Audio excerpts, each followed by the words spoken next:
que l'on passe au présent, Oui. aujourd'hui, maintenant. Moi, il y a un concept qui me plaît beaucoup chez Ben Nabi, c'est le fait de dire aux colons, t'es fautif, et aux colonisés, t'es pas innocent non plus. Hmm.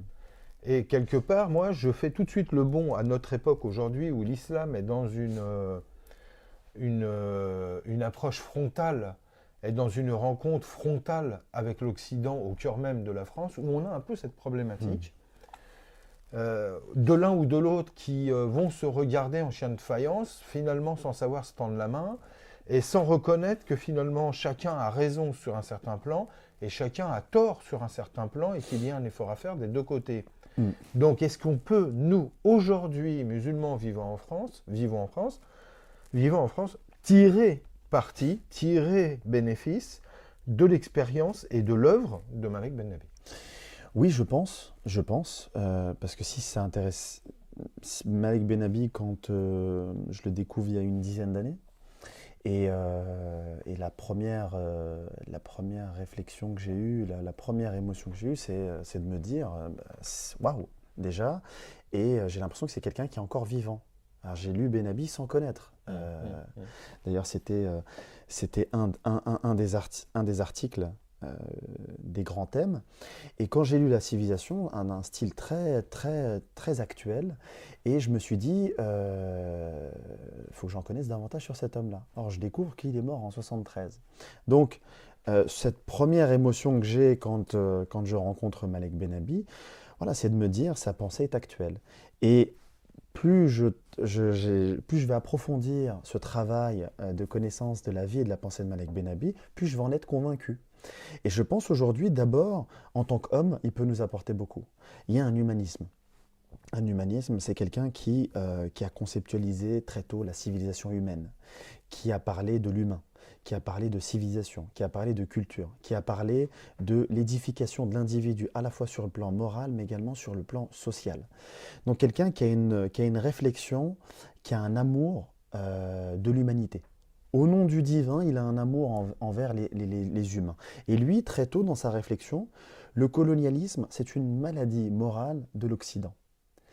Et il faut soigner également. Il est dans une approche également thérapeutique, bienveillante, en disant une chose, que l'Occident a dominé le monde pendant 5 siècles et qu'aujourd'hui, il faut qu'il redécouvre la valeur de l'autre. Donc, moralement, il doit sortir de sa solitude, de sa domination, pour justement découvrir la richesse des autres.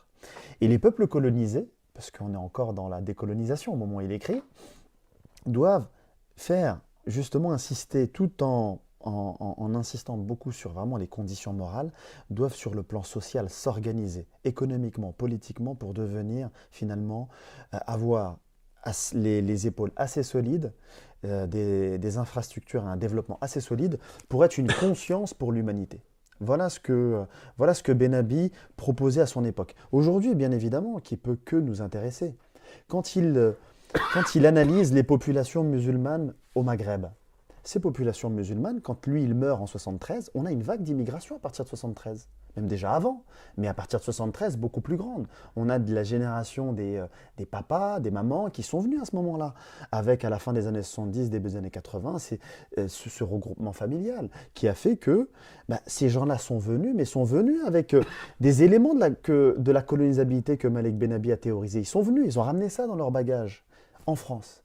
Et on se rendra compte que cette dialectique entre colonialisme et colonisabilité, ça fait maintenant bientôt une cinquantaine d'années qu'on est en train de la vivre. C'est des tensions qui animent chaque musulman, c'est des tensions qui animent les communautés musulmanes de France. D'accord. Et en fait, cette question n'est toujours pas réglée au final. Elle n'est pas réglée, et puis je pense aujourd'hui que lui, il faisait déjà le constat que les musulmans de cette époque-là ne donnaient pas d'importance aux idées, ne répondaient pas à deux questions fondamentales. Qui sommes-nous et que voulons-nous? Moi, je me rends compte, moi qui arrive, qui commence à écrire sur Malek Benabi une quarantaine d'années, pratiquement un demi-siècle, je me rends compte que nous-mêmes, nous n'avons pas encore répondu à ces questions. Qui sommes-nous? Que voulons-nous? Et là où Benabi peut être utile pour nous, c'est que lui, il est il est en train de voir finalement le monde se diriger vers une civilisation humaine. Pour lui, déjà spirituellement, c'est une, c'est un, ça fait partie du plan divin. Dieu nous emmène quelque part à nous, en tant que musulmans, de voir vers où Dieu nous mène. Et en fait, il y a une civilisation humaine qui est à l'œuvre sous nos yeux depuis maintenant depuis la Seconde Guerre mondiale. Et lui, toute sa vie, il voudra faire en sorte que le musulman se sente un acteur de l'histoire dans cette civilisation humaine et que nous adaptions la compréhension de l'islam en observant, en méditant, en réfléchissant sur cette civilisation humaine qui est à l'œuvre et qui est voulue par Dieu. C'est très important de le dire. Parce que quand on reste dans le monde des personnes, on pense que voilà, on va focaliser notre regard sur l'Occident. Là où lui, il essaye d'élever le niveau à un niveau spirituel, historique beaucoup plus important en disant mais même le colonialisme fait partie du plan divin. Alors je sais que c'est difficile, je sais que c'est difficile à comprendre, c'est difficile à faire l'impasse par ces millions de morts pendant plusieurs siècles. Lui ne l'oublie pas, mais en même temps,